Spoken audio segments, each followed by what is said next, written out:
पावन भावे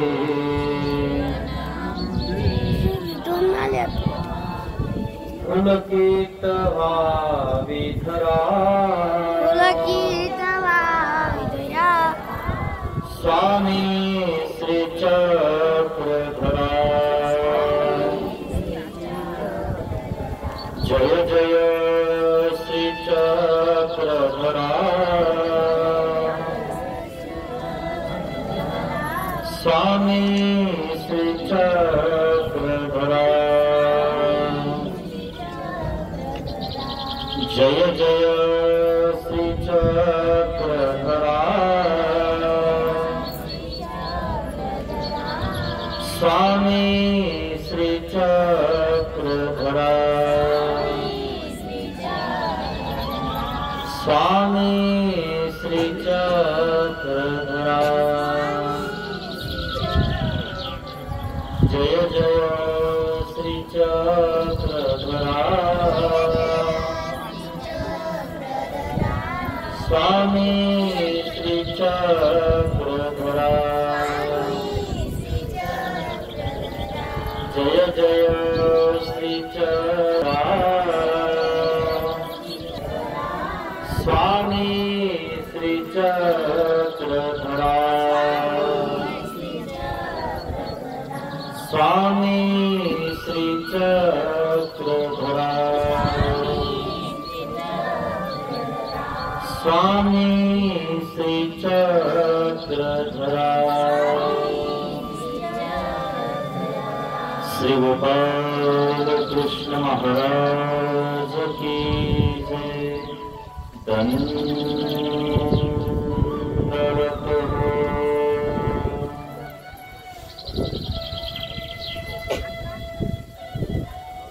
महानुभाव शिदोरी आश्रम निपाणी छत्रपती संभाजीनगर हा आश्रम तालुका नांदगाव जिल्हा नाशिक गाव लोढरा या ठिकाणी शिदोरी सत्संग करण्यासाठी आलेला आहे। त्या शिदोरी सत्संगामध्ये आपण सर्व ज्ञानमय शिदोरीमध्ये नाहून निघत आहोत। अतिशय सुंदर असा प्रतिसाद या लोढरे गावकरी मंडळीचा आहे। सर्व उद्देशिगण व इतरही सर्व मंडळी आपल्या या सत्संगामध्ये उपस्थित असते।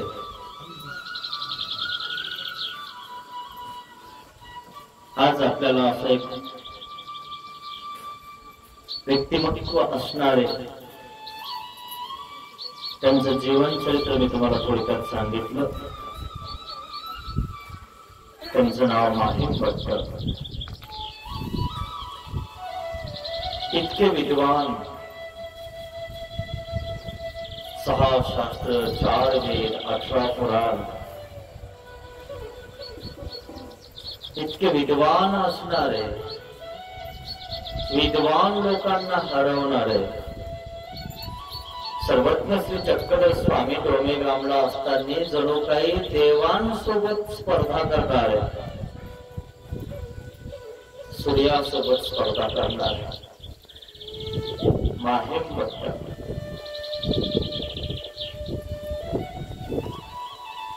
असं व्यक्तिमत्व त्यांचं। नंतर ते अनुसरले श्री गोविंद प्रभू महाराजांकडे। राख काढायचा व्यापार घेतला। अजून काही लोक मार्गात राहतात पण निष्ठ राहतात, व्यापार काही एखादा घेत नाही।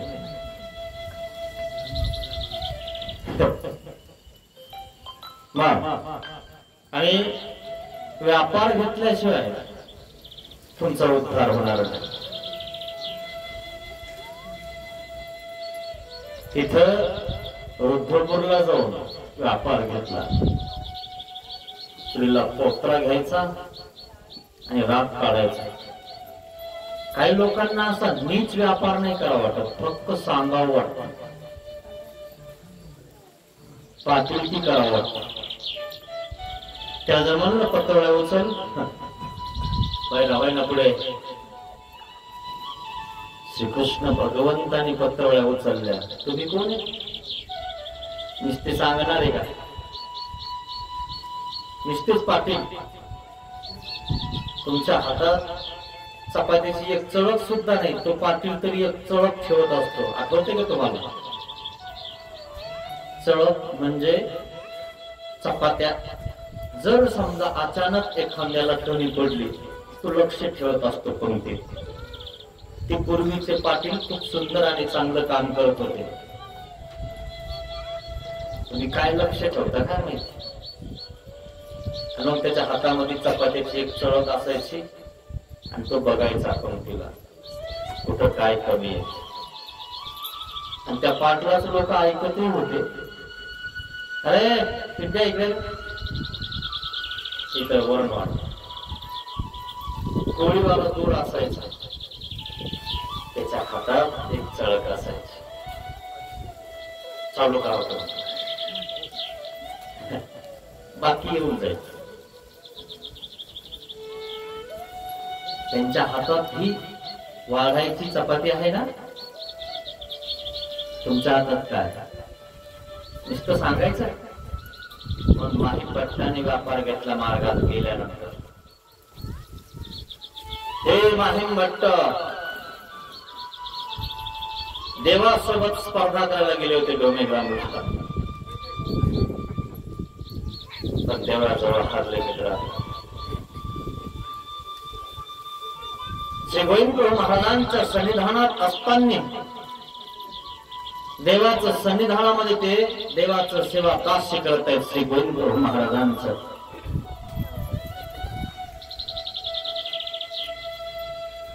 आणि मग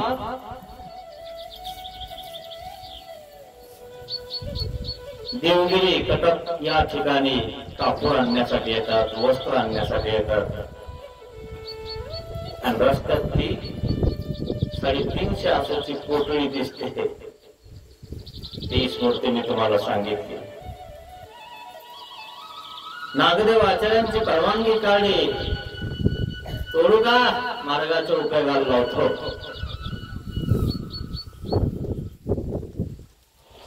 देवाचे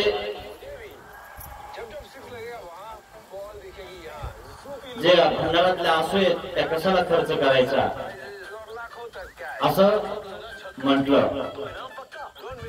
आणि म्हणून नागदेवाला विनंती केली, तोडू का? म्हणजे तोडा. टाकली तोडून नागदेवाचार्यांच्या झोळीमध्ये.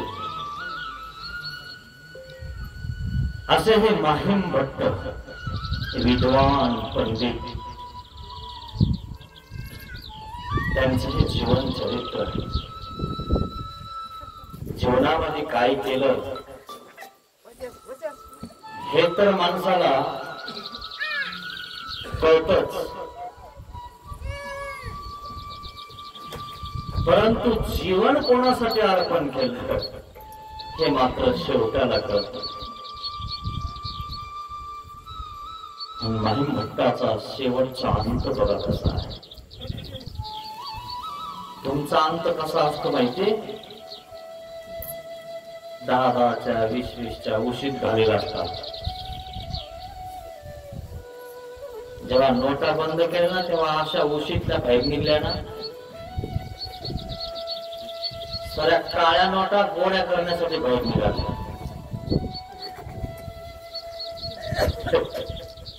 खरंय ना? पण आता काही लवकर बंद व्हायचा वाण दिसत नाही. पण अजून काही ती प्रथा बंद होत नाही.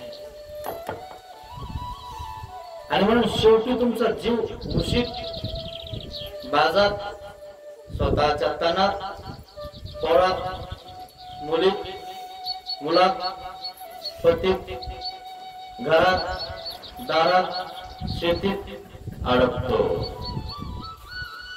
म्हणून तुम्ही शेवटी सुद्धा मुलाला सांगत असता, बाळा हे तुला राहू दे, हे ना त्याला दे, आणि हे एवढं ना माझ्या आकोला दे. आकोळी म्हणजे ताई, एकुलती एकच. मरताना सुद्धा त्यांचाच विचार. पण माईम भट्ट मरताना कोणाचा विचार करतात हे आज आपल्याला बघायचं. आणि आपण कोणाचा करतो हे आपल्या जीवनात आपण बघत असतो. पण जीवन कोणासाठी जगायचंय हे लक्षात घ्या. देवासाठी हे जीवन आपल्याला भेटलेलं आहे, देव प्राप्त करण्यासाठी. आणि म्हणून माहीम भट्टाने आपलं जीवन ईश्वराला कसं अर्पण केलं हे बघायचं आहे. ती स्मृती आज मी तुम्हाला सांगणार. खूप सुंदर स्मृती आहे. तुम्हाला एवढं नाही देणं झालं ना तर कम से कम देवाच्या मंदिरात तरी राहा. कम से कम आपल्याला मूर्ती तरी दिसन मरताना. मार्गात नेलेलं तर खूप चांगलं आहे, पण लोक मार्गालाच लागणार तर मार्गात काय राहतील, मार्ग सोडून कधी जातील हे सांगताही येत नाही. खूप अवघड आहे मित्रांनो. म्हणून टिकवणं खूप महत्वाचं आहे. तसं माहीम भट्टाने ते टिकवलेलं आहे ते आज आपल्याला बघायचं आहे. तेच कशा प्रकारे आहे म्हणून ती स्मृती या ठिकाणी मी तुम्हाला सांगणार आहे. माई भट्टा देवांना श्रवणी माई सुषु शेनुज्ञात तळे गावे कुणी आपण वृद्धपुरा आणवणे. माहीम भट्टांना अशक्ती उत्पन्न झाली. नागदेव आचार्यांना कळालं की माहीम भट्ट अशक्त झाले. ते मार्गात राहत होते, मार्गातून आटन करायला गेले होते, अजून धागा मार्गासोबत आहे. म्हणून मनोधर्म सुचिंतन नागदेव आचार्यांचं माहीम भट्टावर आहे. पतंग असतो ना, पतंग जोपर्यंत दोरा पतंग उडवतो त्यांच्या हातात आहे तोपर्यंत तो पतंग त्यांचा आहे, म्हणजे त्या आश्रमाचा आहे, म्हणजे त्या अधिकरणाचा आहे. पण ज्या वेळेस पतंग तुटतो, काटला जातो किंवा तो कटतो, त्यावेळेस अधिकरण त्याच्यावर लक्ष नाही देत. कारण तो त्यांना सोडून त्यांची निंदा करून विपरीत होऊन गेलेला असतो. एक तर घरी जाऊन बसतो किंवा पाहुण्याकडे जाऊन बसतो. मग अधिकरण यांच्या आश्रमातले भिक्षुक त्यांच्या घरी सेवेला पाठवतील का? जावयाकडे गेला ना, लेकीकडे गेला ना, पोराकडे गेला ना, मग आता तेच करतील ना, खरंय ना. पण माहीम भट्ट पुढे गेले नाही, आत्म्याला गेलेले आहेत. नुसते आजकालचे लोक ना मार्गाविषयी पुछतात, नावं ठेवतात. यांच्याकडनं तर काही करणार नाही, पण नाव मात्र नक्की ठेवणार. काय खरंय बाई, कोण कोणाचं हे. तू मार्गात राहून मार्गाची झाली का? रोज मार्गातून घरी फोन लावी ती देवाला लावती कुठे? लावला कोणी देवाला फोन? कुठली तीनला केलं नामस्मरण? व्हॉट्सअपला नुसता मेसेज आला तर तीनदा बघत काही झालंच नाही माझ्या नाताला. असा प्रकार आहे मित्रांनो. तसे माहीम भट्ट नव्हते. अशक्त उत्पन्न झालेलं आहे त्यांना, अशक्ती झालेली आहे. अमरावतीच्या भागामध्ये माहीम भट्ट आठवणाला गेलेले, देव शोधायला गेलेले, एका आश्रमातून आपल्या गुरुला विचारून गेलेले.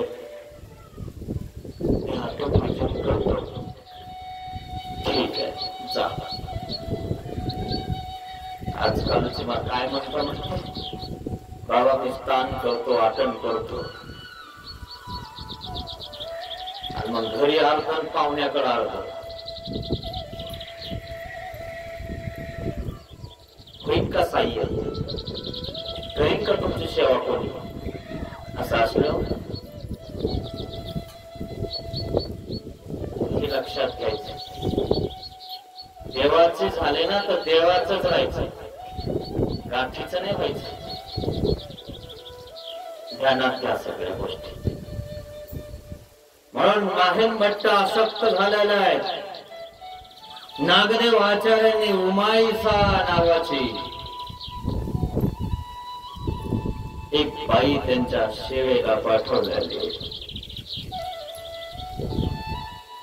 तुमचा धागा जर मार्गाशी असेल पतंग तुटल्याला नसेल तर मार्गातून होईल जर तुम्ही मार्गाचा धागा तोडलेला आहे दोरा तोडलेला आहे पतंग उडून कुठंतरी ते वारीस पडून जाईल कोणी बघणार नाही त्याच्याकडे पोटचे बघा ना अनुभव आहे ना हा घ्या मग अनुभव आला अनुभव तर मग अनुभव एवढं ध्यानात घ्या मग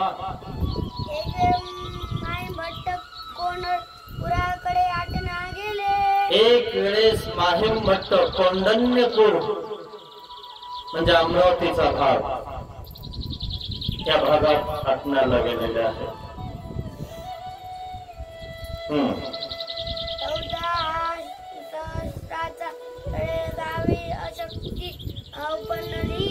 दहा शस्त्राच्या तळेगावी त्या गावाचं नाव आहे तळेगावी या गावाला माहीम भट्ट आसक्त झालेले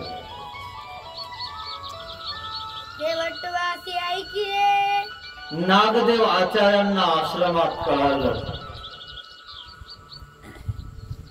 की आपला माहीम भट्ट आसक्त पडलाय आसक्त पडला की सेवेसाठी उपस्थित झाले आपण एखादा आसक्त पडला त्याची सी आणि सुख 2-3 दिवस एका जागेवर झाले ना तर आपण लांब पडतो पोटचे पडता तर दुसरे कोण नाही पडणार हा तो अनुभव आसक्त पडले असं माहीत झालं माहीम भट्ट की नागदेवाचार्य काय करतात बघा कळाला आश्रमात माहीम भट्ट आसक्त झालेले मग भट्टबासी माहीम भट्टाची अशक्ती सुरसूचे कारण येऊमाय साथे तळेगावा पाठविले नागदेव आचार्य होते त्यांच्याकडे सगळं सुतूक केलेलं आहे त्यांना आचार्य पद दिलेलं आहे आणि म्हणून माहीम भट्ट वगैरे वगैरे सगळेच नागदेव आचार्याला निरवलेला आहे नागदेव आचार्य सगळेच श्री गोविंद प्रभू महाराजांना निरवलेला आहे अवताराते निरोविती निरोवतात आम्ही उत्तरापंथी चाललो आमच्या लेकरावर ध्यान ठेवत तुम्ही कुठेतरी जात असता 2-4 दिवस लग्न कार्याला तर तुमच्या शेजाऱ्यांना सांगत असता माझं पोरगं एकलंच घरी ध्यान ठेवा बरं त्याला कधी काही नाही करणं झालं तर थोडीशी भाजी द्यायचं जाता की नाही आणि जर पोरगंही घरी नाही ठेवलं तर तुम्ही काय म्हणता माहितीये शेजाऱ्यांना आमच्या घरावर लक्ष ठेवा कुलूप लावलंय सगळं केलंय पण तुमचं लक्ष राहतंय ना निरवता की नाही सांगता की नाही तुमचे पोरं 2 असतात एक पोरगा आणि पोरगी आणि तुम्ही रोजानी शेतात कामाला जातात पोरांची शाळा 9 वाजता पडते आणि तुम्हाला 9 वाजता रोजाने जावं लागतं आणि मग तुम्ही 6 वाजता घरी येता. तोपर्यंत मुलांच्या सर्व स्वयंपाक वगैरे करून दुर्डीत शिक्यावर ठेवत असतात. आपल्या पोरांना तुम्ही समजावून सांगत असतात, हे बघ पिंट्या, पिंकीला काही त्रास देऊ नको, दुर्डीमध्ये भाकरी कोरड्याचे हळूचकून काढून खा आणि भांडण करू नका बरं का. अंधारी खेळत असताना कोणाचे भांडण आणू नका. तसे सांगून जाता की नाही. तसं देवाने निरोड नागदेव आचार्याकडे, नागदेव आचार्यासहित श्री गोविंद प्रभू महाराजाकडे निरोवलं. मग आम्हाची भट्टाची भेटी झाली आणि मग नागदेव आचार्यांनी काय केलेलं आहे, माहीम भट्ट बिमार झालेले आहेत, अशक्त पडलेले आहेत. म्हणून माहीम भट्टावर लक्ष नागदेवाचार्यांचं आहे. जसं तुमचं लक्ष तुमच्या मुलावर असतं. जर तुमचे मुलं आहेत ते तर तुमचं लक्ष असतं आणि मुलगा असून जर मुलाचं लक्ष तुमच्यावर नसेल तर तुम्ही त्याच्याविषयी तुमच्या मनात खडे खात असता. बाबा काही खरं नाही, सगळं काही हे करता येत नाही पण आम्हालाच करावं लागतं. आम्हाला वाटलं म्हातारपणी आमचा मुलगा आमचा आधार होईल. काही नाही बाबा, सगळं असंच हे केलं. असा प्रकार होऊन जातो. मग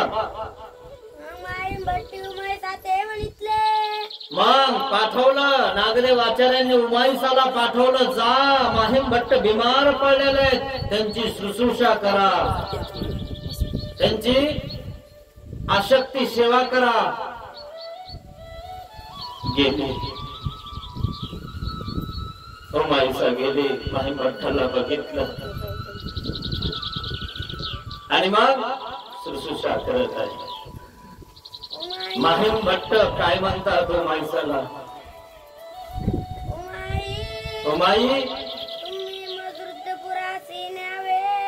तुम्ही माझ्या सेवा करायला आला, नागदेवानी पाठवलं. हो, उमाईसा किती भाग्यवाने, तिला अशक्ताची शुश्रूषा उत्पन्न झाली. ही माहीम भट्टच, माहीम भट्ट जे ज्यांनी चरित्राचं लिखाण केलं, पुरुषार्थ पोटली तोडली, परमार्गाच्या उपयोगी आपली सामुग्री लावली, सोन्याचं दुकान टाकून परमार्ग चालवलं. ना नोट करायची ते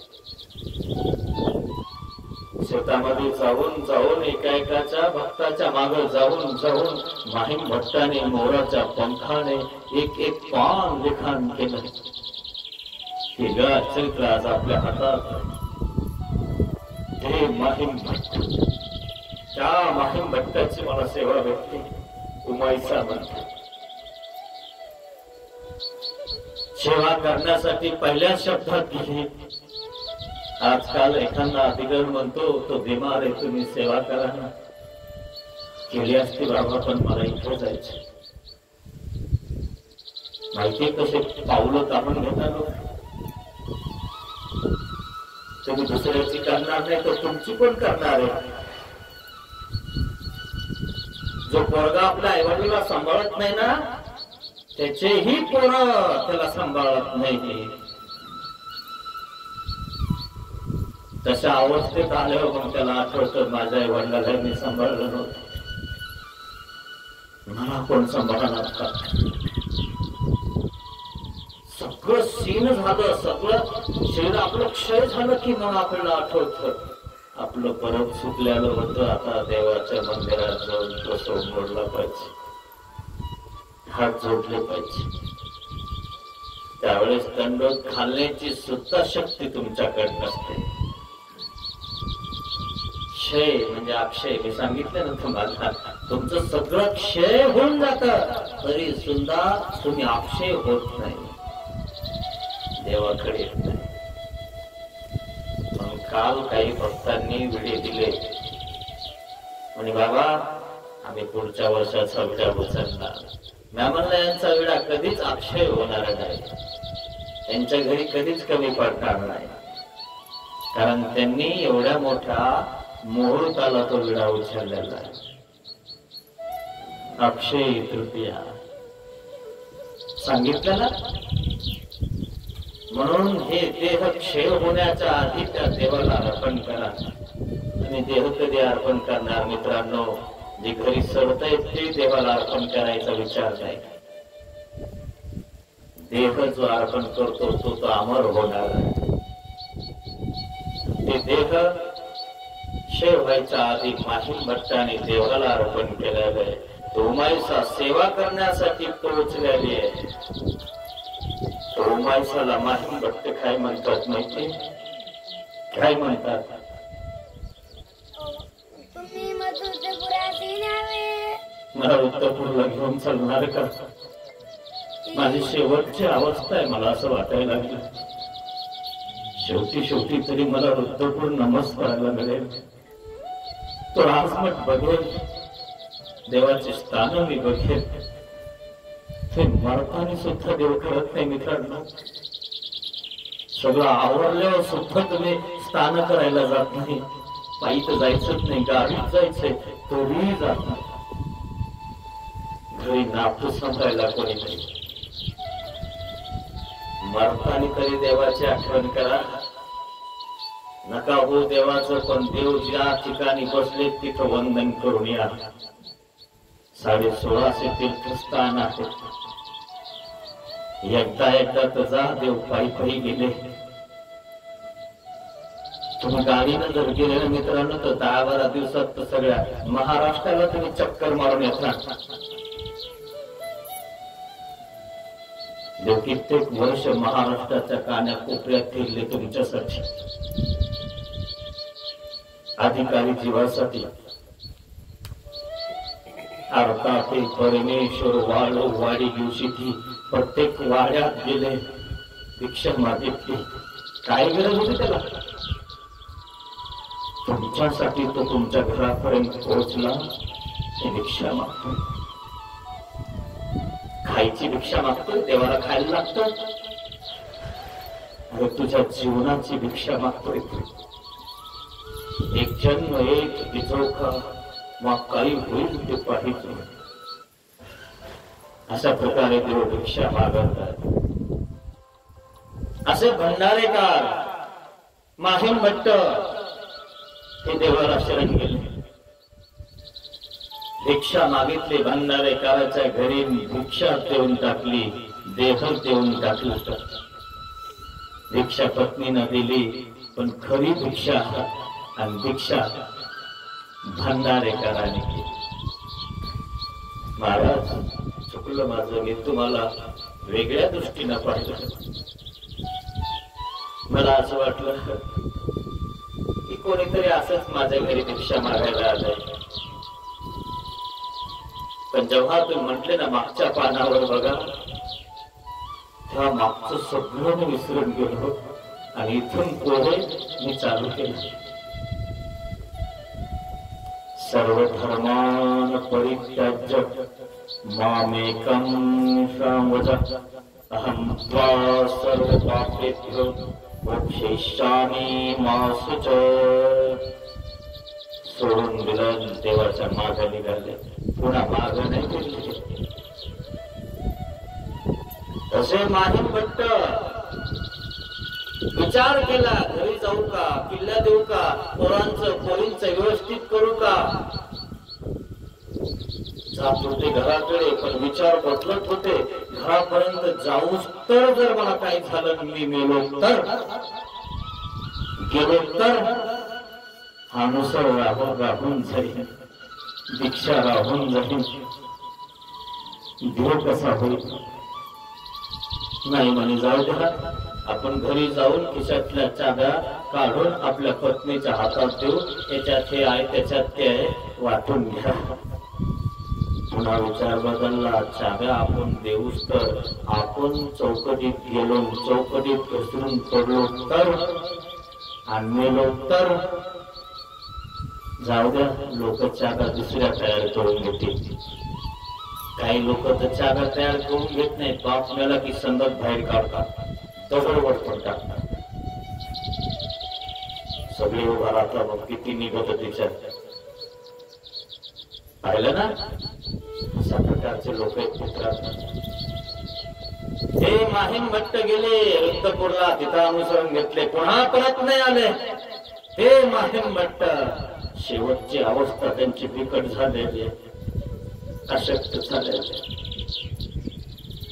उमाईसाला ते विनंती करतात, उमाईसा रुद्रपूरला नेसी. त्यावेळेस माणूस अशक्त असतो, पैसा असतो, सगळं असतं, पण आपल्याला उठताच येत नाही. तर पैसे द्यायचे कोणाला, सांगायचं कसं, गाडीत बसायचं कसं, घरापर्यंत जायचं कसं. फोन आहे सगळं, पण आला पाहिजे, त्याचा नंबर आपल्याकडे पाहिजे आणि त्याने आपल्याला उठवून गाडीत ठेवलं पाहिजे. गाडीवाला गाडी घेऊन येईन बसावं, आपण बसायचं नाही कसं गाडीत, पैसा असला तरी. पण आपल्यासोबत एक माणूस लागत असतो. तुम्ही दवाखान्यात गेले ना, तुझ्यासोबत एक माणूस लागत असतो. डॉक्टर म्हणतो कोण आहे पेशंट सोबत, तुम्ही पुढे जाता. तशी उमाईसा माहीम भट्टाची सेवा करण्यासाठी आलेली आहे. माहीम भट्ट उमाईसाला म्हणतात, उमे रुद्रपूरला नेशील. माहीम भट्ट तर वैरागी होते, स्वतःसाठी त्यांनी काही जपून ठेवलं नाही. आजकाल तर आपण किती जपून ठेवतो, मला मीठ निरपुडी घ्यायला लागेल म्हणून करत असतो. माहीम भट्टाने तेही केलं नाही, सगळं माहीम भट्टाच्या हातात होतं, काही नाही ठेवलं मागे. प्रत्यक्षणी त्याग करत गेले, सगळ्या द्रव्याचा, पैशाचा, धनाचा. शेवटी उमाईसाला म्हणावं लागलं, मला रुद्रपूरला नेणार काय म्हणते ती. ठीक आहे माहीम भट्ट, काही हरकत नाही, तुमची शेवटची इच्छा आहे ना रुद्रपूरला जायची, मी घेऊन जाईन. एखादा बाप किंवा आई, पोराने किंवा अजून कोणी नाही अनुसरण घेऊ दिलं, नाही येऊ दिलं आश्रमात, पण ती शेवटी एकदा म्हणते, काय रे भाऊ, मला शिंगव्याला किंवा पंचाळीसला नेसीन का रे, शेवटची इच्छा तर पूर्ण कर. तुम्हाला कपडे तर नाही घेऊ दिलेस, मार्गात नाही जाऊ दिलं, शेवटी एकदा तरी देवाकडनं जाऊन घेऊन येशील का. त्याला वाटतं जाऊ द्या, एवढी तरी इच्छा माझ्या आईची मी पूर्ण करील. आणि तो बिचारा घेऊन जातो. ती बाई दर्शन करते, घरी आली की मरते.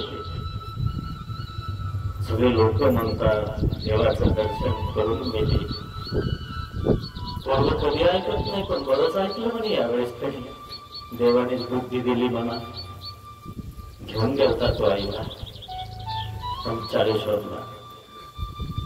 होत ना असं. हा तो अनुभव आहे मित्रांनो.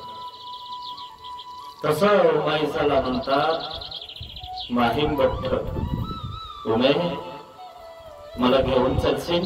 पण नागदेवाचलला कुठं चालता येत, आणि ती बाई नागदेवाचलला कशी उचलून नेणार आहे.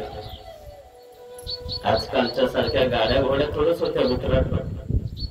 खूप बिकट परिस्थितीमध्ये त्यांनी आपला धर्म सांभाळला.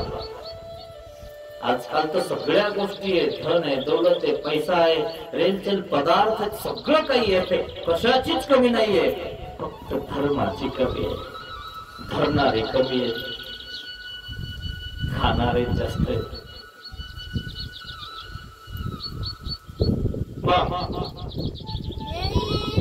नेईल मी तुम्हाला रुद्रपूरला, नक्की घेऊन जाईल.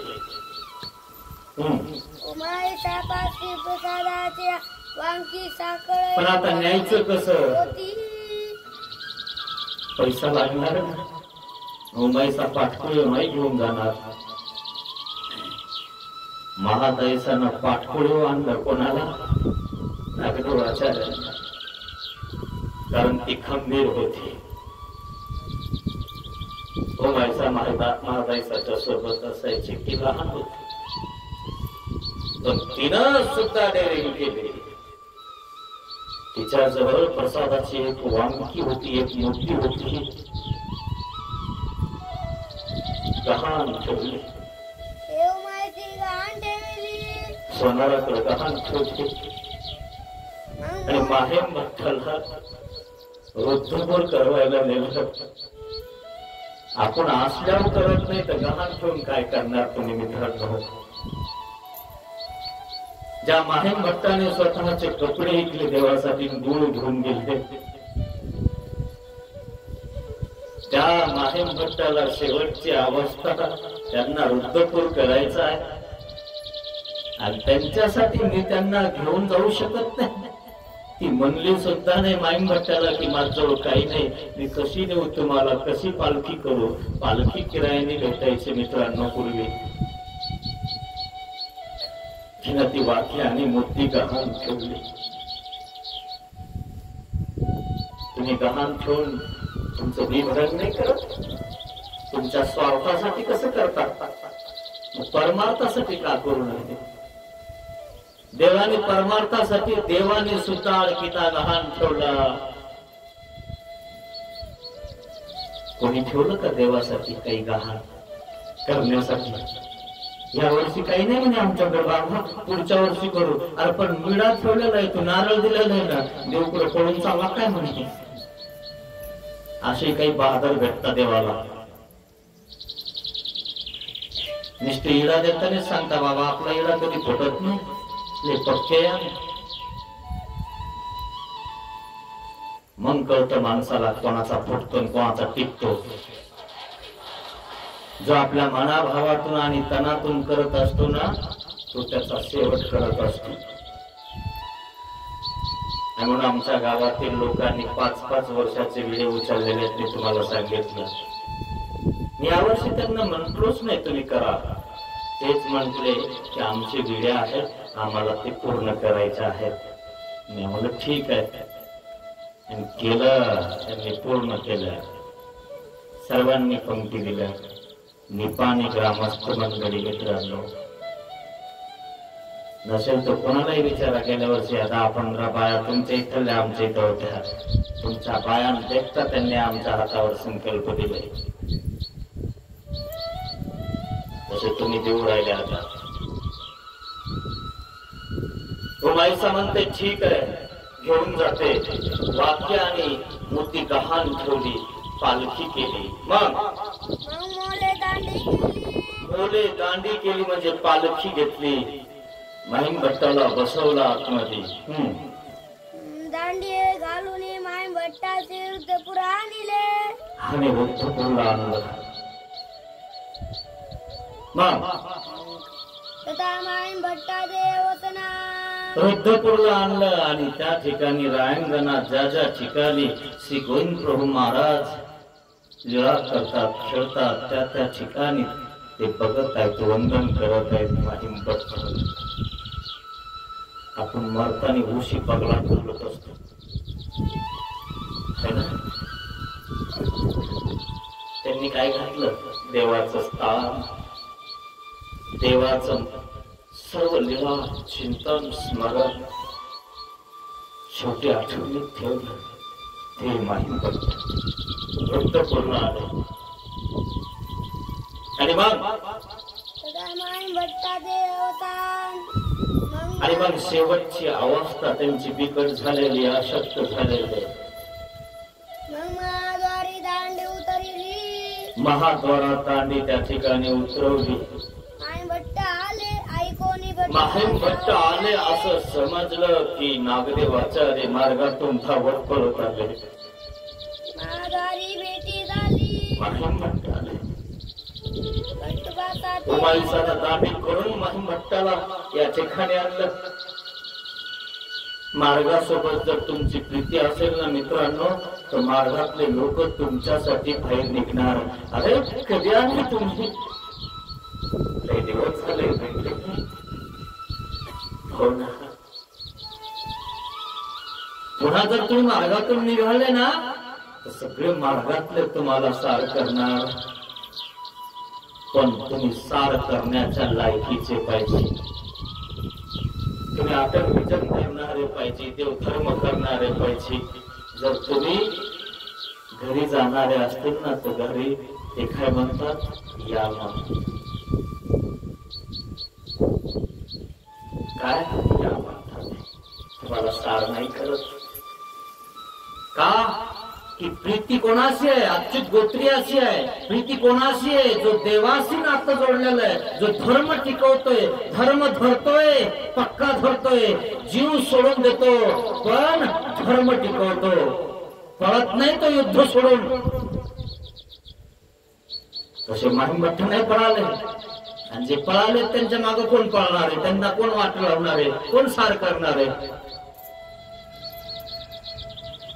तसे महिमभट्ट आले म्हटल्यानंतर नागदेव आचार्य रायांगणातून लगेच महाद्वारामध्ये उभा राहिले.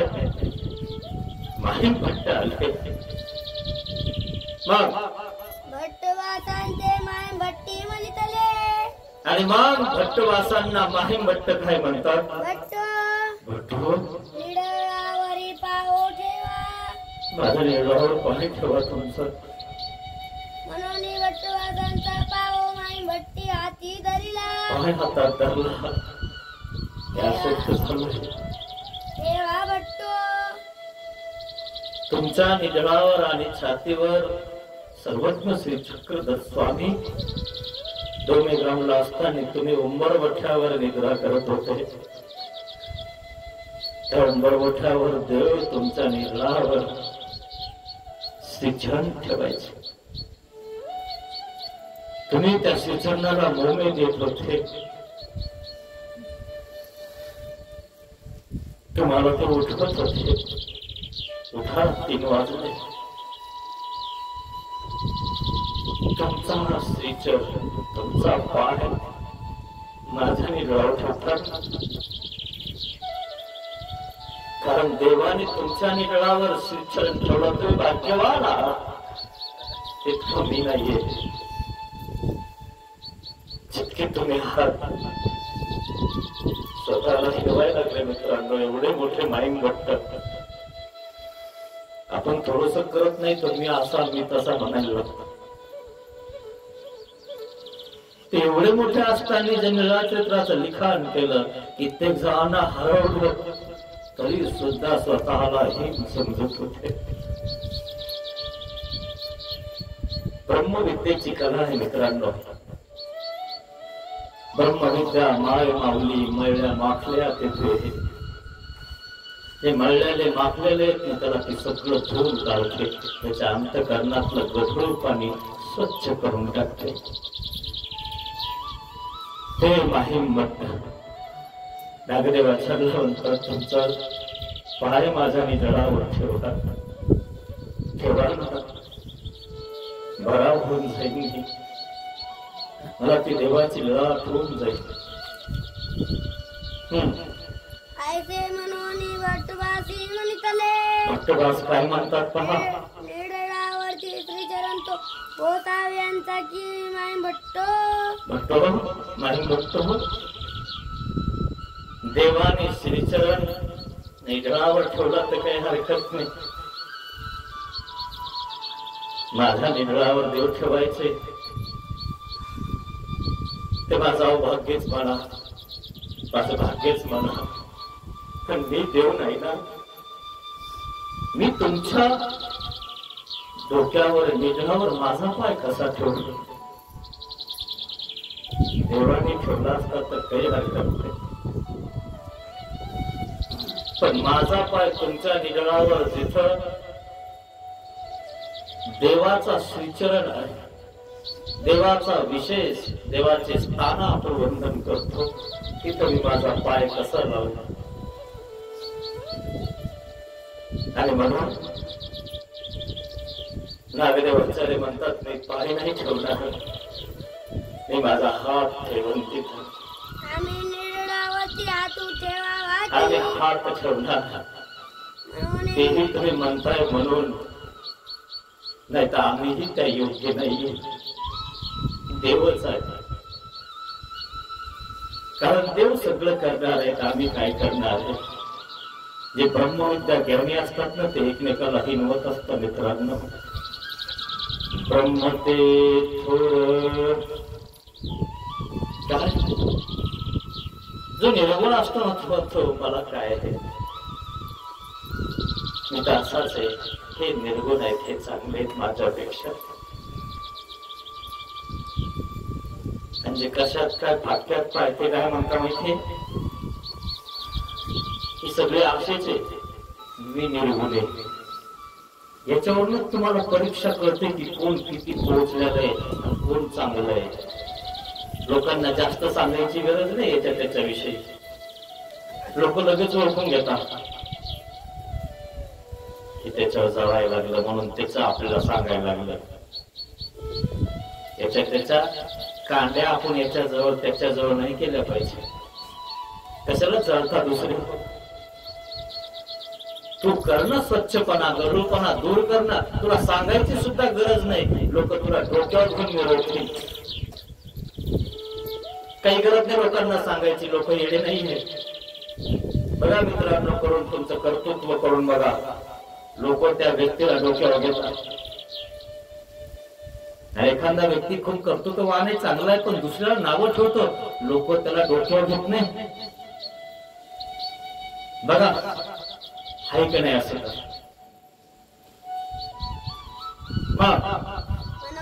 निर्ळावरती हात उठविला पण माहीम भट्टाच्या निर्ळावर हात ठेवला. ठेवी तिची पाय नाही दिला. मग जगती आणतू आणले जगतीचा हात आणला महाद्वारात. कारण दानीतनं उतरवलं. बरोबर एक चांगलं आसन केलं आतमध्ये. मग एक दिवस माहीम भट्टी भट्टवा ते पुसिले. एक दिवशी माहीम भट्टाने विचारलं, भट्टो मग देव होईल. मला देव होईल. ऐसे एका निकले म्हणून भट्टवास नावे कुगेची राहिले. माहीम भट्ट इतके विद्वान आणि इतकी सेवा करणारे स्वतःविषयी संदेह निर्माण करतात. नागदेव आचार्यांना विचारतात, भट्टो मज देव होईल. मी देवापर्यंत जाईल, मला देव प्राप्त करून घेतील, देवाजवळ मला जागा मिळेल. माहीम भट्ट असं बोलतात म्हणून नागदेव आचार्य शांत बसले. थोडा वेळ गेल्या शांत बोलत नाही. माहीम भट्टला असं वाटलं नागदेव आचार्य जर आपल्याविषयी निर्वच करू शकत नाही तर आपलं काही खरं नाही. त्याचा अर्थ आपल्याला देव होतो की नाही हा संदेह माहीम भट्टाला टोचत आहे. पण जास्त दुःख झालं. त्या अधिकची दुःख वाटले. कारण परिहार द्यायला वेळ लागला. नागदेव आचार्य त्यावर जास्त बोलले नाही. नागदेव आचार्यांच्या मुखाने शास्त्र निघत नाही असं वरदान देवाने दिलं होतं. म्हणून माहीम भट्टाने विचारलं, माझं देव होईल सांगा ना.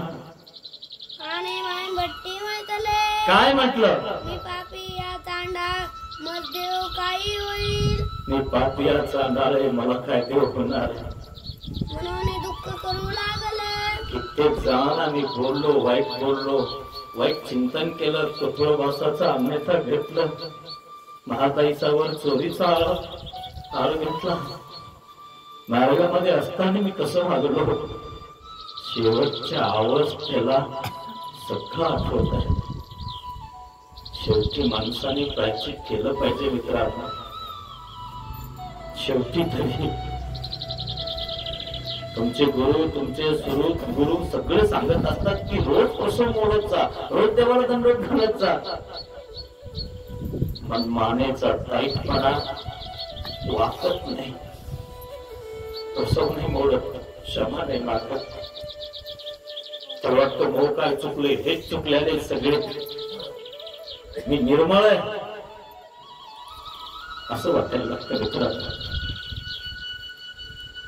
म्हणून पुस्तक स्वारी सुद्धा म्हणत नाही लोक. स्वारी एखाद्या वेळेस अशी कधी एखादी क्लिप येते फेसबुकला, व्हॉट्सअपला, इंस्टाग्रामला, तुम्ही आमच्या छत्रपतीला असं बोलले ना, माफी माग नाही ते देऊन हरण झाल्या. माहितीये तुम्हाला? कळते ना एखादी क्लिप अशी? तो आधी नाही नाही म्हणत असतो माहितीये, पण जेव्हा त्यांची टीम येते ना, असा पटापटा पाया पडायला लागतात. चुकलं माझं, चुकलं माझं, नाही मी नव्हतं बोलायला पाहिजे, आधीच सांगितलं होतं ना माफी माग, नाही मागितली, तिथं येऊन दोन दोन फटके हाणता मग माफी मागतो. आधी म्हटलं असताना, आधी मागितले असते ना, ते दोन दोन नसते मारले म्हणे आम्ही तुला, इथपर्यंत तुझ्याजवळ यावं लागलं,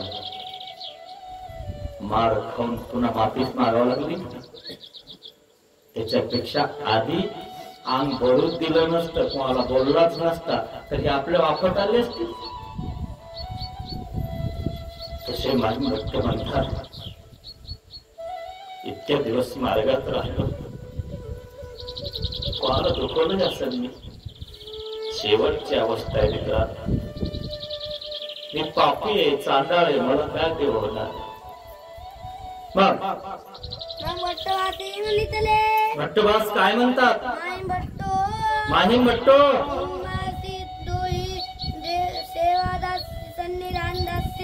आणि तुम्ही असे काय बोलले? अहो तुम्हाला देवी दोन्ही देवाचा संबंध. पहिल्यांदा तुम्ही डोमेग्रामला श्री चक्रधर स्वामींना भेटले, त्यांच्याकडनं बोध झाला आणि तुम्ही अनुसरण घेण्यासाठी रुद्धपूरला पोहोचले. रुद्धपूरला अनुसरले आणि देवाच्या सन्निधानात राहिले आणि तुम्ही चूल सारवायचा, राग काढायचा व्यापार घेतला. श्री गोविंद प्रभू महाराजांचं सन्निधान आणि मग तदनंतर देवाचं सन्निधान. इतक्या तुम्ही देवाच्या जवळचे, दोन्ही देवाच्या जवळचे असताना तुम्ही स्वतःला म्हणतात की आम्हाला देव होईल का नाही. जर तुम्हाला देव होणार नाही तर कोणालाच होणार नाही, कारण तुम्ही इतकं केलं निकट आहे आणि इतके निकट असणारे जर व्यक्ती जर देवापर्यंत पोहोचत नाही तर आमच्यासारखी दुसरी कोण जाणार आहे. आम्ही तर लांबच राहिलो. इतक्या जवळ असणारे माहीम भट्ट सुद्धा म्हणतात मला देव होईल का. आणि आपण काय म्हणतो, आम्ही काय पाप केले आणि आम्ही काय नरकाला थोडं जाणार आहे. मित्रांनो, निश्चित तुमचं जन्म झाला नाही, तर जन्म झाला पोटातून, पोटातून काही लोक काढून टाकतात 1-2 महिन्याचे, त्यांना सुद्धा चौथरीचं नरक होतं. त्यांनी तो पोटात येऊन काही बघितले नाही, कोणाचा द्वेषही केला नाही, मत्सरही केला नाही. तर तुम्ही कसे वाचता? तुम्ही तो पोटाच्या बाहेर येऊन मोठे झाले आणि मोठे होऊन त्या ठिकाणी एकमेकाविषयी द्वेष करायला लागले, मत्सर करायला लागले, चोऱ्या करायला लागले, दलाली करायला लागले, मार्गासोबत देवासोबत खेळायला लागले. कुठं फेडणार? कसं होणार तुमचं? हे नवीन गतीची नाही मित्रांनो. जो पोटात जन्मलाय तो मेला तर त्याला चुकत नाही, तर तुम्हाला काय चुकणार आहे? चुकवायचं असेल ना तर ही नवीन गतीची नाही, इथं अनुसरल्याशिवाय चुकणार नाही. हे असंच जे सत्य आहे ते सत्य आहे. माहीम भट्ट काय म्हणतात? भट्टो, तुमच्या मुखाने शास्त्र निघत नाही ना, देवाचं वरदान आहे, सांगा ना मला देव होईल की नाही. काय म्हणतात भट्टवास? गोसावी निधिवासा राज्य करीत होते ते तुम्ही ज्या वेळेस निधिवासा म्हणजे देवासा या ठिकाणी सर्वज्ञ श्री चक्रधर स्वामींचं वास्तव्य होतं, त्यावेळेस तुम्ही राजकामासाठी, राजकार्यासाठी महाजनासोबत तुम्ही नेवासा या ठिकाणी आले होते. त्यावेळेस तुम्ही देवाला भेटायला नाही आले, देवाला दंडवत करायला नाही आले. तुम्ही त्यावेळेस तुमचा दोष मला दिसला आणि मी कटाक्ष बुद्धीने देवाला जाऊन सांगितलं. मी म्हंटलो देवाला, स्वामी आपला महिमभट्ट नेवासाला आला, पण आपल्याला दंडवत करायला नाही आला. आता समजा इथं तुम्ही मार्ग आणला आणि जो धर्मवान आहे तो जर मार्गाला दंडवत करायला नाही आला, तो धर्मवान आहे का? मार्ग जर वाटाने जर आपल्याला दिसला तर तिथं उतरून त्यांना भेट द्यावी, त्यांना भेटावं हे शास्त्र सांगतं.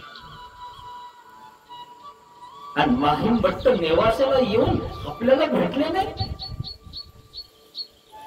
मी त्यावेळेस देवाला सांगितलं होतं एवढं आपल्यावर. मग आणि गोसाव्यांचे दर्शन न घेता गेली ती. देवाचं दर्शन न घेता तुम्ही निघून गेले. मग मी गोसाव्यांचे कटाक्षने म्हटले. कटाक्ष बुद्धीनं सांगितलं होतं. जी जी जी महाराज, गोसाव्यांचा माई आला होता. गोसावी आमचा माहिया म्हणजे देवाचा जवळचा असणारा महिमभट्ट आला होता. परिदर्शनाला यायची. आपल्या दर्शनाने आला. गोसाव्यांची न भेटता ती गेली. आपल्याला न भेटता निघून गेला. आधी तर आपल्या खूप जवळचा होता आणि आता लगेच निघून गेला. माणसाचं जीवन माणूस जगत असताना हेलकावे बसतात मित्र. जसं पाण्याला लाटा येतात ना, तसं माणसाचं जीवन. कधी कधी माणूस सत्वात असतो तर कधी कधी माणूस तमात असतो, म्हणजे तामस असतो, तामस गुणात असतो. आणि कधी कधी उदास गुणात असतो. तर तम सत्व या गुणांच्या लाटा आपल्यामध्ये चालत असतात. कधी कधी आपण साधू संतांच्या इतके निकट असतो, सेवाभावी असतो, नंतर नंतर आपल्याला त्यांचे दोष दिसायला लागले ना, काय खरं यांचं असं म्हणायला लागतं. निकट असणारा व्यक्ती लांब जातो, धर्माला दूर करतो, दुसऱ्यालाही सांगायला लागतंय काय खरं यांचं. ज्याचं खरंय त्याला तर कर. तिकडं जातो, तिकडंही कधी ना कधी दोष दिसतो. लगेच तिकडं नाही, इकडं नाही, तिकडं नाही, तिकडं नाही, मग धर्म सोडून द्यायची बारी येते. पण देवाने धर्म नाही सोडायला सांगितलं. म्हणून आपल्या संभाजीनं धर्म नाही सोडला. संभाजी राजाला वधूला आणलं, मुकरब खानाने पकडलं आणि मग पकडल्यानंतर बंदी करून बांधून साखळदंडाने औरंगजेबाच्या दरबारात उभा केला. हुजूर, हुजूर, संभा गिरफ्तार हुआ है. क्या बकते हो? नींद में तो नहीं है ना? स्वप्न गिप्न पडत नाही ना तुला? झोपीतेस का? अरे संभा, तो कोणाच्या हाती लागत नाही, तो तुझ्या कसा हाती लागला? महाराज हा बांधून आणला. स्वतःच्या डोळ्यावर औरंगजेब पाणी मारतो. मी तर झोपीत नाही ना. खरंच हो. आणि मग त्याला असं वाटलं, हो ना खरंच आणलाय बांधून. इथं बांधून आणला मित्रांनो कवी कलश आणि संभाजीराज. छावा बघितला की खूप चर्चा चालू आहे तिची इकडे तिकडे. बांधून आणला. मुकरब खान म्हणतो संभाजीला, झुक जाओ अलीम बड़ा के सामने. झुकेंगे नहीं, झुकाएंगे. काय आम्ही झुकणारे नाही कोणाजवळ.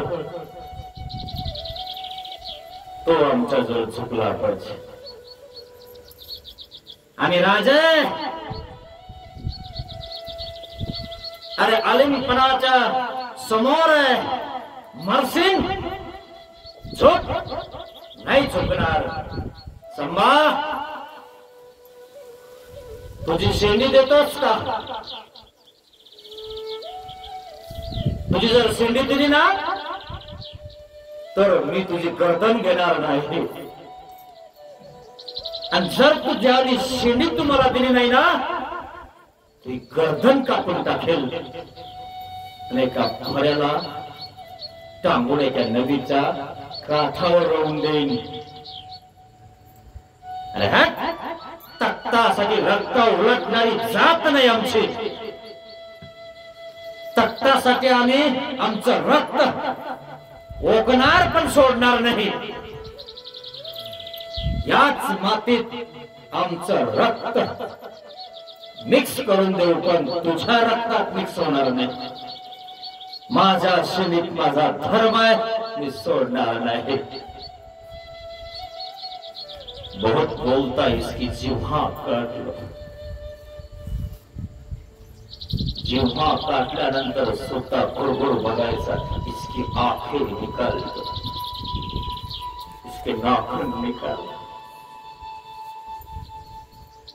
इसके शरीर के चमड़े की सब साल निकाल दो और इसके ऊपर नमक का पानी मार दो. तरी सुद्धा आपल्या शेंडीला हात नाही लावू दिला, तरी सुद्धा नाही झोपला. आपण जसे वार बदललं तसे देव बदलतो. त्यांनी बदलला का धर्म? घातली का गोल टोपी? तुमच्यासाठी गेला, मला धर्म जिवंत ठेवला. म्हणून अजून तुमच्या डोक्यावर आपली टोपी, आपला पालखोर शाबीत आहे. असा धर्म टिकवला पाहिजे मित्रा.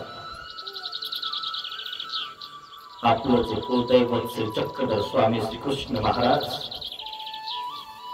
हे आपलं कुलदैवत आहे, ते आपण टिकवलं पाहिजे. तुम्ही कोणाच तरी घरी गेलो म्हणे बाबा की देवपूजा त्यांनी दिली म्हणे आम्हाला नगद घेऊन जा. धर्म सोडून त्याला धर्म सोडायचा नसतो, वाढवायचा असतो. त्याला म्हणतात धर्म. हे आपल्या राजाने करून दाखवलं. त्या राजाच्या वंशातले आपण आहोत. आपला एक कणा तसाच पाहिजे. आपल्या धर्माविषयी आपल्याला अभिमान पाहिजे. असा माहीम भट्टाला होता, नागदेवाचार्याला होता, अर्जुनाला होता, पाच पांडवांना होता. सर्वांना ज्यांनी धर्म टिकवला तेव्हापर्यंत पोहोचले. ज्यांनी सोडला आणि तिला शरण गेले ते पटेल झाले, आपले पाटीलच राहिले. आहे ना असंच? धर्म टिकवा मित्रांनो. कोणी एखादी फुसकी सोडली म्हणून धर्म नाही सोडायचा, मुंगळ्यासारखा धरायचा. आमच्या देवाने सांगितलं, इथून तुटलं, इथून कापलं तरी आपला धर्म आपण सोडायचा नाही. काही हो तिकडा, असा धर्म आहे आपला. धर्म ठेवून आहे. काय म्हणतात? तो का नाही आला? येणार नाही? येईल तो, त्याची जाणेल की. तुम्हाला वाटलं त्यावेळेस तो आला नाही, परंतु फळे तो परतोल आहे. गेला त्या दिवशी आम्हाला दंडोत न करता, पण ज्या वेळेस येणार ना त्यावेळेस आल्यानंतर तो पुन्हा जाणार नाही. तो धर्माने येणार. आता सध्या तो राजकीय कामात आला होता. ज्या वेळेस आपण धर्मात येतो ना त्यावेळेस आपलं काही झालं तरी हरकत नाही, पण आपला धर्म आपण सोडायचा नाही. देवाने ग्वाही दिली, ज्या वेळेस येणार ना त्यावेळेस त्याच्या मनाने इथे येईल.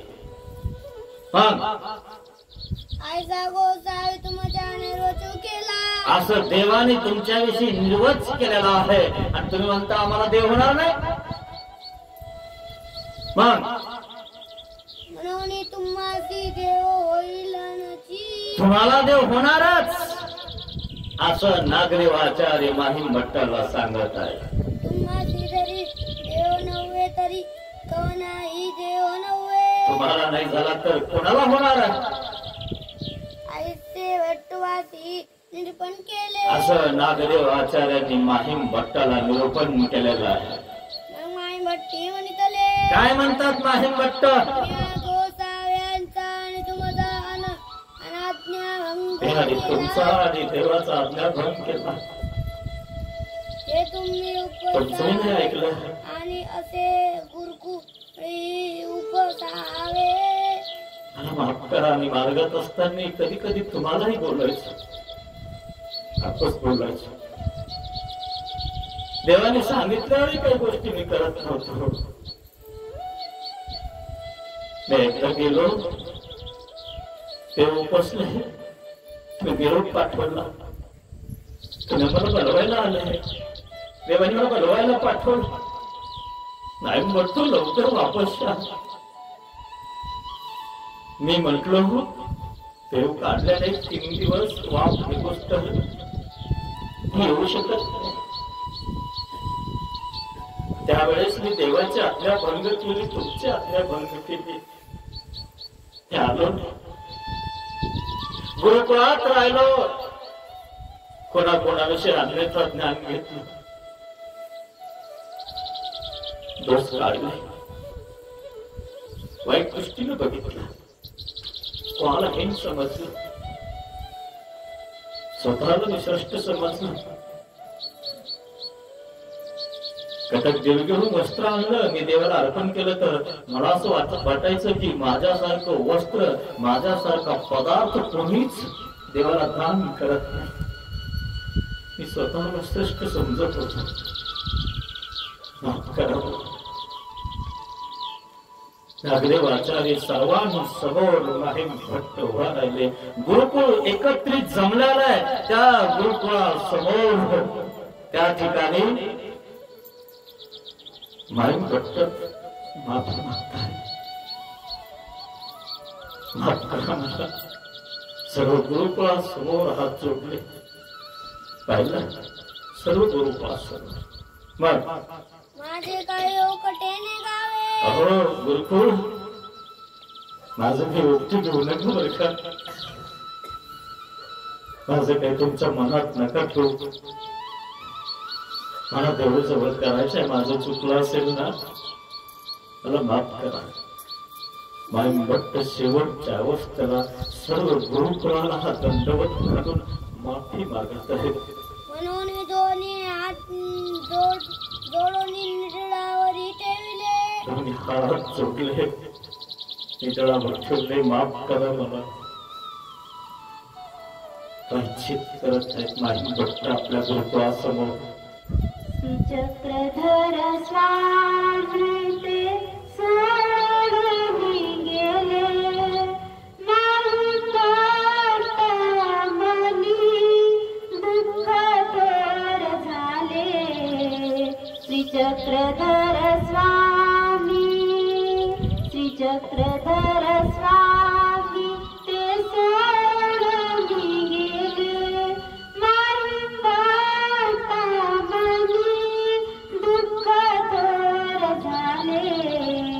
श्री चक्रधर स्वामी सर्वज्ञ तटते उदास झाले. त्या समयी विराग्नी अंतर शांत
श्रीचक्रधर स्वामी. माहीम भट्टाच्या मनामध्ये खूप दुःख निर्माण झालं मित्रांनो. गोकुळाच्या समोर हात जोडले, माफ करा मला. आजपासून माझ्या मनातलं मी जे काही केलेलं आहे ते तुमच्या मनात सर्व काढून टाका. मग आणि माझे निषेधू त्यांना शापासी करावा. माझं निक्षेप चाणक्य जवळ करा. चाणक्य नावाचा एक परिसर आहे रुद्रपूरला, त्या ठिकाणी माझा देह ठेवून द्या. पहिलं माहीम भट्ट किती विद्वान श्रेष्ठ, पण स्वतःला भीतीहीन समजत होते. शेवटी सगळ्यांना हात जोडले. आपलं जर कोणासोबत काही झालं तर आपण काय म्हणतो, मी मरण पण तुला माफी मागणार आहे. नका करू गर्व अभिमान मित्रांनो. सोडी सोडी मनाची आशा, देहाचा नाही भरवसा. शेतीसाठीच तो रावणा, विषयाची बुद्धी कल्पना. आपोघाती तो मेला कसा, सोडी सोडी मनाची आशा. मित्रांनो, कधी कोणी साधू संतांना दुःख होऊ नका. कधी आपलं काय होईल, आपला काय भरोसा. पात्र दुखवल्याने मार्गाभिमानीने माहितीये पाटा पाडून टाकते त्याचा. कधी अपघात करील तर कधी त्याचं तोंड वाकडं करील तर कधी त्याला पोट फुटेल तर कधी तो पागलही होऊ शकतो. पात्र क्षोभाची लक्षण आहेत मित्रांनो, ध्यानात ठेवा. नाही देणं होत ना दुरून दंडवत का. नसेल करायचं ना चिप बसा. देऊ नका, घेऊ नका, काही घेणं नाही. पाप तरी जरू नका मित्रांनो, एवढं ध्यानात घ्या. पात्रक्षोभ चांगला नसतो. एवढं मोठं पात्र असून माहीम भट्ट ते हात जोडते तुमच्या समोर, मार्ग मंडळीच्या समोर. मला माफ करावं, देव झाला पाहिजे. मग भट्टवासाचे म्हणितले असं भट्टवासांना माहीम भट्ट म्हणत आहेत. हात जोडले. मग माहीम भट्टाचे जे अवसान झाले. माहीम भट्टाने आपलं देव सोडून दिले. मग भट्टवासी माहीम भट्टा पुढा सोडून म्हणितले. आणि मग भट्टवासांनी म्हटलं, इतुके दिवस माहीम भट्टी नमस्कारीला, आता तुम्ही नमस्कारावा. माहीम भट्टाजवळ जो फुटा होता ना देवाचा, तो फुटा माहीम भट्टाचा घेतला, त्याचे वाटे केले. पण मार्गाला उपयोगात आला. तो फुटा परमार्गामध्ये माहीम भट्टाचा फुटा म्हणून तुम्हाला वस्त्र नमस्कारायला भेटतं माहिती. वाचत जा कधी देवपूजा करायला गेले.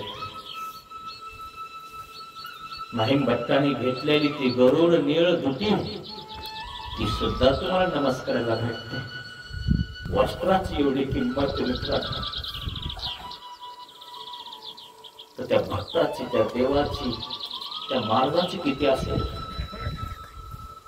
देवाच्या संबंधात गेलेले जे वस्तू आहेत ना, जे लाकडं आहेत ना, त्याला आपण काष्ट म्हणतो. किती पवित्र झाले ते. त्याला आपण वंदन करतो. त्यांनी वंदन केल्यानंतर आपला परमेश्वर आपल्याला वंदन स्वीकार करतो. किती पवित्र झाले. फक्त पुढचा गोटा आणि गोटा पाषाण सगळ्या गल्ल्या गोळ्या पवित्र झाल्या. मग म्हणून समस्ताची वागोळी दिला. अरे बघ, समजताना केला. थोड दुःख केले. सगळ्यांना खूप दुःख झालं. मग भट्टवासी चाना सापाशी निषेधू केला.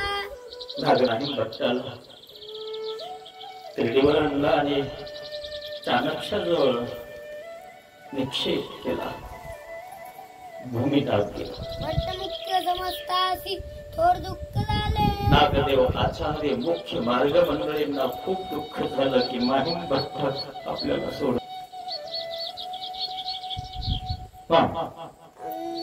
अशा प्रकारे माहीम भट्ट रुद्धपूरला देवदर्शनाला गेले.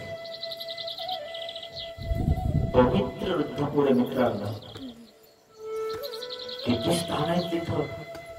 जिकडे गेलो तिकडं आपलं मंदिर दिसायला लागतं. तिथल्या मातीत कणा पवित्रपणा आलेला आहे.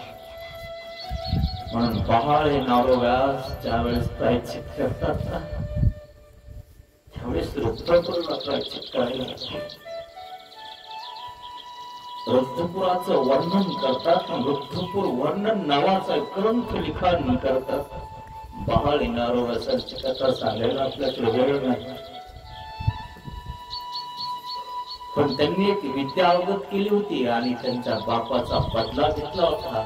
म्हणून ते विद्या त्यांनी पेरली होती आणि राजाला सांगितलं होतं, हे राजन, ते सर्व जग जलमय होणार आहे. मी तुला भविष्य सांगतो, जर नाही झालं तर बापाच्या माग जाण्याचा माझा बेत आहे. अचूक भविष्य सांगणारा बहाळे नारोव्यासांचा बाप होता. पण काही लोकांनी भविष्य सांगताना मुहूर्त चुकवला. बाप मुहूर्त सांगत असताना सांगत होता, हे राजन, सभेत सांगतो तुझला, ही पृथ्वी एक दिवशी काय होणारे, मृदू होणारे मेणासारखी. जर मेणाची मेघ जर ठोकली ना खडकावर तर ती खडकात घुसणार आहे. अमक्या अमका मुहूर्त आहे.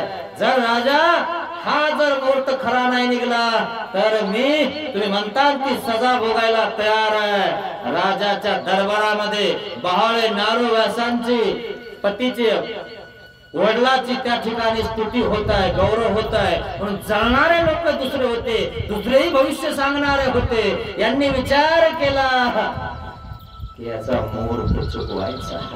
चुकवला. जळणाऱ्या लोकांनी मुहूर्त चुकवला. खडकामध्ये खडकावर मेणाची मेघ ठेवली, वरतून मारलं. मारताना यांनी वेळ चुकवला. घडीचा काटा माग पुढा केला. मेघ खडकात जायची तर त्या मेघीचा थापटा झाला मोठा. राजाने सांगितल्याप्रमाणे बहाळे नारोव्यासांच्या वडिलांना फाशी दिली. बहाळे नारोव्यास छोटे होते. आपल्या आईला विचारलं, आई, माझे वडील खूप मोठे भविष्यकार होते, कुठे आहेत ना बाळा? जाऊ सांगेन तुला कधी. सांगण्यासाठी खूप काही आहे मित्रांना, वेळच नाही. जाऊ दे, सांगेन ना. नाही आई, सांग काय झालं माझ्या वडिलांना. अचूक भविष्य सांगणारा तुझा बाप होता. त्या दुसऱ्या चौथ्या लोकांनी तुझ्या बापाचा मुहूर्त चुकवला आणि राजाने तुझ्या बापाला फाशी दिली. त्या चौथ्या लोकांनी माझ्या बापाला मारलं ना, त्यांना मी वरतून पाण्यात उडी मारायला सांगणार, त्यांना खडकावर पाडणार. शिकायला गेला, विद्या शिकली बापाचा बदला घेण्यासाठी. आला राजाच्या दरबारात, हे राजन, तुला भविष्य सांगतो, ही पृथ्वी जलमय होणार आहे, तुला वाचवतो मी. जर समजा नाही झाली तर बापाच्या मागे जाण्याचा माझा बेत आहे, तुला फाशी देऊन टाक. त्याचं मोहन विद्या शिकली होती, शक्ती पेरली. जिकडं तिकडं जणू काही पाऊस पडू राहिलाय, जिकडं तिकडं पाणी येऊ राहिलं असा भास निर्माण केला. आणि राजाच्या दरबारात, राजाच्या राजवाड्यात हे पाणी जायला लागलं. आणि मग महाराज म्हणतात, राजाने मी सांगितलं होतं सगळं पाणी होणार आहे, सगळी पृथ्वी जलमय होणार आहे, सांगा लवकर काय करायचं. माझा ऐकता ना, चला माझ्या सोबत तुम्हाला गडीवर घेऊन जातो. गडीवर नेलं, धरलं, गडीवर उभा राहिले. आणि मग हे जळके लोक तेच होते, त्या राजाच्या माग, त्या गडीवर या बहारवासांच्या माग माग आले. आम्हाला येऊ द्या, नाही तर आम्ही पाण्यात मरून जातो.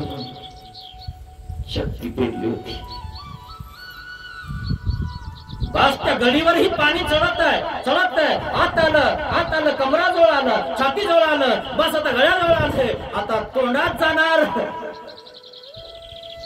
बहारवास म्हणतात, पाण्यात मरूस तर आपण पाण्यामध्ये उडी मारू. आपण पोहून जर राहिलो, तरुण जर राहिलो तर पाणी इतक्या वेळात कमी होणार आहे. आपण या पाण्यात उडी मारू. राजाला पटलं, ठीक आहे. भविष्य सांगणारा कसा होता, तो शिकून आलेला होता. बहारवास त्यांचं नाव आहे. 5-7 जण जे जळके होते ना, त्यांनी बापाला मारलं, त्यांच्यामुळे बाप मेला होता बहारवासांचा. चला मी राजन, उडी मारा म्हणे पाण्यामध्ये लवकर, नाही तर पाणी लवकर आतमध्ये घुसल. हे सगळेजण पेटले ना आसपास, म्हणजे मारायची उडी. म्हणजे हो मारा. राजाला ठरलं, राजन मारू नका, खाली पाणी नाहीये. खरं काय, 5-7 लोक जे चढणारे होते ना, त्यांना खडकावर पाडलं. आई कराला, आई माझ्या बापाला मारणारे ना मी वरतून खडकावर पाडून दिले. काय केलंस तू? त्यांना मारलंस. जे जळणारे, ज्यांनी जाळलं, मग ज्यांनी जाळलं आणि त्यांच्यासाठी तू जाळलं, मग त्यांच्यात तुझ्यात फरक काय आहे? चांगलं केलं नाहीस तू.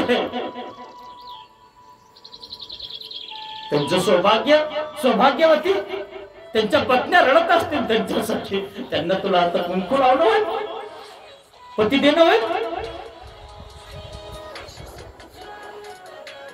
करणार तुझ्याकडनं आता. जे केलं लोकांनी ते आपण नाही करायचं. आणि मग त्याला दुःख वाटलं की चुकलंच माझं, असा प्रकार झाला. आणि मग काय करतो तो पुढे? कोठे ऐकतो आपल्या महानुभाव संप्रदायाचं, चोरून ऐकतो. कोणी ऐकू देत नव्हतं. मित्रांनो, तुम्ही भाग्यवान आहात, तुम्हाला ऐकायला भेटते. त्या ठिकाणी प्रायश्चित हा विधी ऐकला. प्रायश्चित करायला रुद्रपूरला आणि म्हणून त्या रुद्रपूरला येऊन त्या ठिकाणी त्यांनी वंदन केलं आणि रुद्रपूर वर्णन नावाचा एक ग्रंथ लिखाण केला बहारवासांनी. मातीच्या कणा कणामध्ये वंदन केलं. अरे झाडांनो, झुडपांनो, मातींनो, दगडांनो, तुम्ही तो पवित्र झाला आहात. मी तुम्हाला वंदन करतो आणि रुद्रपूर वर्णन नावाचा ग्रंथ लिखाण करतो. आणि मग त्या ठिकाणी बहारवासांनी प्रायश्चित केलं. मित्रांनो, म्हणून आपण रोज प्रायश्चित करत असतो. पतित पावन दीनदयाळ, दया करी रे स्वामी, अज्ञानाने घडले पातक,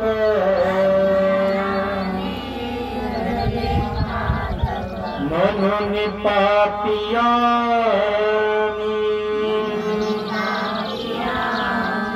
दया करी रे स्वामी, क्षमनाने पाप कल्पिले, महाराज ज्या मनाने मी पाप कल्पिले ते मन मी तुला दिले. पाप केलं मी या मनाने. ज्या वाचेने जना दुखविले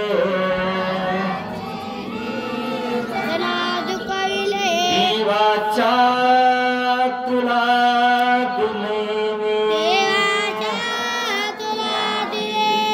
ज्या मनाने मी जनसमुदायाला दुखवलं त्या मनाने मी रुद्रपूर नावाचा वर्णन नावाचा ग्रंथ लिखाण करतो. ते मन मी तुला देऊन टाकतो. आजपर्यंत मी जनसमुदायाला वाचाने बोललो. ही वाचा देवा मी तुझ्या उपयोगी लावतो. या वाचेने मी तुझंच नामस्मरण करणार. ज्या वाचेने जना दुखविले ही वाचा तुला दिली मी. देहाने हा कर्म कराया. महाराज आजपर्यंत मी या देहाने अनितीचे कर्म केले. लोकांना मारलं, लुटलं, दलाल्या केल्या, लोकांना काही काही बोललो. पण आजपासून या देहाने कर्म कराया. दास तुझा मी झालो. महाराज हात पाय कान नाक डोळे तुला अर्पण करतो. हे सगळं तुला अर्पण करतो. देहाने हा कर्म कराया. दास तुझा मी झालो. पतित पावन दीन दयाळ तो आखेरी रे स्वामी. तो आखरी रे स्वामी. तो आखरी रे स्वामी. अशा प्रकारे बहावण्या रवासांनी हे प्रायचित केलं. तुम्ही रोज प्रायचित करायचा मित्रांनो. भक्तांनी शेवटी प्रायचित केलं. शेवटी आपल्याला प्रायचित करावा अशी तरी विनंती करा. नाहीतर कधी भुचकी येईल ना बिगर प्रायचितची मरून जाताना. प्रायचित महत्वाचं मित्र. कधी अपशब्द कोणाला बोलू नका. अंग भरून घेऊ नका. पुन्हा तो आवला ध्यानात घ्या. बाकी तुमची इच्छा ज्या आहे ते तुमच्या समोर मांडा. तुम्हाला जे घ्यायचं ते घ्या. पण हाय हे सत्य. प्रायचित केल्याशिवाय देव होत नाही. बाकी तुमची इच्छा.